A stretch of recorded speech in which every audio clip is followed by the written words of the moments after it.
मी Ram Budhwant Navrashtra channel मध्ये आपलं स्वागत करतोय। नीटचा निकाल लागला असून त्यामुळे देशभरात चांगलाच गोंधळ उडाला आहे।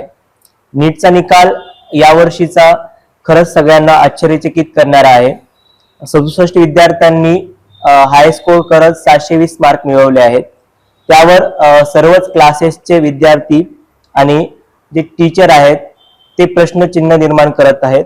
त्यावरूनच हायकोर्टामध्ये सुद्धा केस चालू असून त्याचा निकाल लागेलच।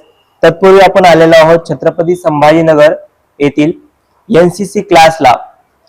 सर, काय वाटतं जे प्रकरण आहे ते काय आहे आणि कशाबद्दल तुमचा आक्षेप आहे?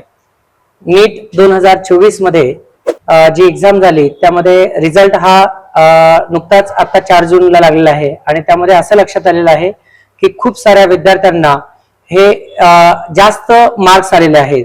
त्यामध्ये असं आढळलेलं आहे की बऱ्याच ठिकाणी हे पेपर लीक झालेला होता, ज्याचे की अगोदर FIR पण नोंदल्या गेलेले होते, पण तरी सुद्धा NTA कुठल्याही प्रकारची त्यावर कार्यवाही केली नाही। तसेच एकाच सेंटरवरनं जवळपास 7 ते 8 विद्यार्थ्यांना 720 पैकी 720 मार्क्स आले, जे कुठेतरी प्रश्नचिन्ह निर्माण करणार आहे या सर्व व्यवस्थेवर। त्यानंतर रँक जो आहे, म्हणजे मागच्या वर्षी समजा 600 मार्क्स असलेल्या मुलाचा जो रँक होता तो रँक जवळपास दुप्पटी तिप्पटीपेक्षा जास्तने तो वाढलेला आहे। त्यामुळे हा आपण जे विद्यार्थी 2 वर्ष दिवस रात्र मेहनत करतात आणि मेहनत करून जे यश मिळवतात त्या सर्व विद्यार्थ्यांवर हा खूप मोठा अन्याय झालेला आहे। ऍक्च्युली ते प्रकरण जेव्हा समोर आलं तेव्हा बहुतांश ठिकाणी त्याचा विरोध दर्शवला गेला, पण कोणती पावले उचलली गेली नाही का अजूनही? सुप्रीम कोर्टामध्ये बरेच क्लासेसचे संचालक त्यानंतर विद्यार्थ्यांनी सुद्धा याचिका दाखल केली होती आणि त्यावर सुप्रीम कोर्टाने डिसिजन दिलेला आहे। तर त्यांनी जे 1563 विद्यार्थी ज्यांना की NTA सांगितलं होतं की आम्ही यांना ग्रेस मार्क दिले, तर त्या विद्यार्थ्यांना ग्रेस मार्क त्यांचे कॅन्सल करून त्यांची परत एकदा रिनीट घेण्यात यावी असे सुप्रीम कोर्टाने आदेश दिलेले आहे।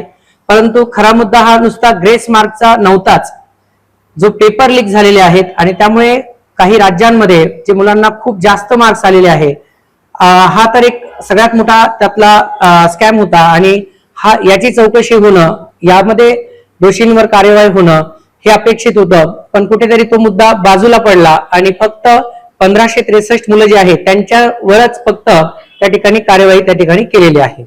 आपल्यासोबत काही विद्यार्थी सुद्धा आहेत ज्यांनी नीटची परीक्षा दिली होती। काय वाटतं एक विद्यार्थी म्हणून जे निकाल आलेत त्यावर काय भाष्य करशील?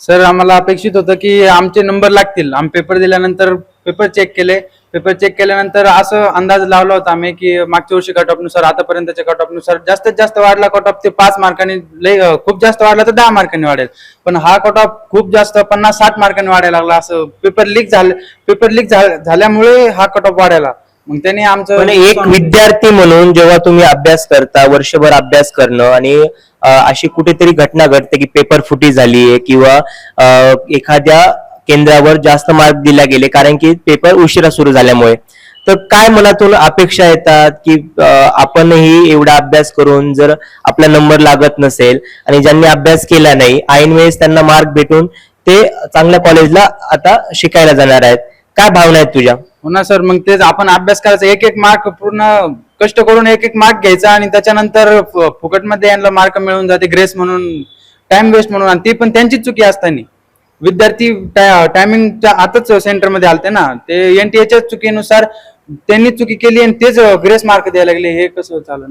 फ्री मध्ये मार्क मिळून आमचं सीट त्यांना चाललं ना। सर, आपण जेव्हा बघतो तेव्हा जरी पण हे प्रकरण आता समोर आलं असेल, पण या अगोदर सुद्धा अनेक परीक्षांमध्ये असे प्रकार समोर आलेले आहेत, पेपर फुटी असो किंवा विद्यार्थ्यांना एका समोर जास्त मार्क देणे।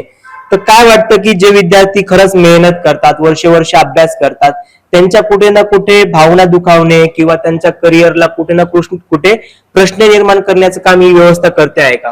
नक्कीच या ठिकाणी तेच होत आहे की जे विद्यार्थी प्रामाणिकपणे अभ्यास करताय आणि प्रामाणिकपणे अभ्यास करून मार्क्स मिळवत आहे, आता हा जो विद्यार्थी माझ्यासोबत आहे प्रथमेश, याने वर्षभर खूप चांगली मेहनत घेतली, त्याचा स्कोर जवळपास 580 पर्यंत त्याचा स्कोर आहे आणि तो कॅटेगरीमध्ये असल्यामुळे त्याचा यावेळेस 100% नंबर लागला असता, परंतु दुर्दैवानं ही घटना घडली आणि त्यामुळे त्याने पुन्हा एकदा अभ्यासाला सुरुवात केलेली आहे. पुन्हा एकदा तो त्याची इच्छा आहे की एमबीबीएसच करायचं, तर पुन्हा एकदा तो तयारीसाठी लागलेला आहे. परंतु ज्या परिस्थितीमध्ये तो शिकतोय, वर्षभर या परिस्थितीतून जाणं आणि त्यानंतर असं होणं हे मुलांसाठी खरंच खूप निराशाजनक आहे.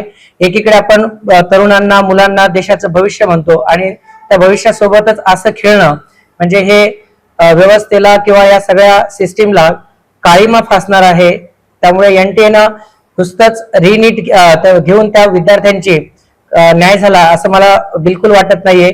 बरं, हे खूप सारे असे प्रकरण घडू नये म्हणून काय करायला हवं किंवा कुठे सिस्टीम मध्ये सुधारणा व्हायला हवी? ज्या यंत्रणा आहे त्यांनीच यावर म्हणजे हे धोरण जे ठरवणारे व्यक्ती आहे म्हणजे राजकीय आपण म्हणू तर यांनीच यावर कठोर पावलं उचलायला पाहिजे. कुठेतरी प्रकरण दडपवणे आणि शांत झालं की 8-15 दिवसानंतर प्रकरण शांत झाले की पुन्हा जैसे ते असं करण्यापेक्षा याच्यावर कठोरात कठोर कारवाई झाली पाहिजे आणि या मुलांना न्याय दिला पाहिजे. खरंच देशभरात जे नीटचं प्रकरण झालं आहे ते प्रकरण आता जरी समोर आलं असेल तरी पण या पाठोमागे अनेक अशी प्रकरणे आहेत जी दाबल्या गेली. पण या अशा कारणांमुळे जे विद्यार्थी वर्षभर मेहनत करतात, घरच्यांच्या अपेक्षा असतात, त्या कुठे ना कुठे मागे लागण्याच्या किंवा त्यांना दुःख देण्याचं काम ही व्यवस्था करत तर नाही ना, असा प्रश्न प्रत्येक व्यक्तीला, विद्यार्थ्याला आणि शिक्षकाला सुद्धा पडत आहे. नवराष्ट्र, राम बुधवन, छत्रपती संभाजीनगर.